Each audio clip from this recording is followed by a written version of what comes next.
Wow, you finally showed up. Listen, daughter, a promise may not mean anything to you, it's everything to people in my generations. I once sacrificed my life to keep my parents' promise. I was promised to marry to one Tai Tai son when I was 2 years old.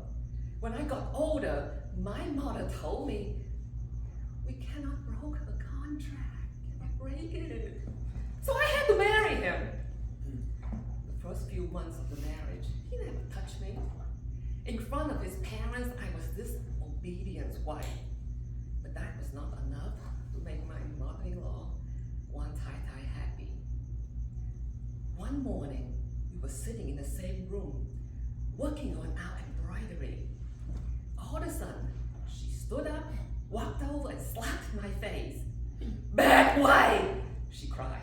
"If you refuse to sleep with my son, I can refuse to feed or clothe you." That day, I started to think about how I can escape this marriage without breaking my family promise. On the morning where people go visit their family graves, I made up a story. That day, I woke the entire household up with my screaming.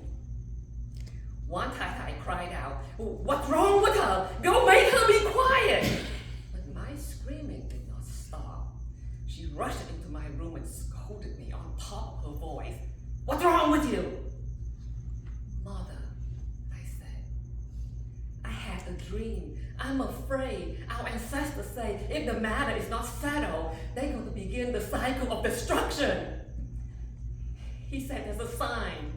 He drew a plan. He planned a black dot in the back of Tian Yu's back, and it will grow larger and eat away Tian Yu's flesh, just as it ate away our ancestor's face before he died. One Tai Tai turned to Tian Yu and pulled up his shirt. "Aya!" she cried. Because there it was, the black mole, same side of her fingertip, where I have seen this for the past 5 months, sleeping with his brother and sister.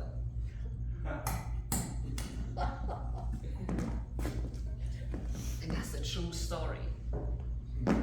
How I kept my promise, how I sacrificed my life. But I never forget what I'm worth. On the day of the Festival of Pure Brightness, I remember that day a genuine thought came to me and could follow where it went. That day, I promised not to forget myself. Scene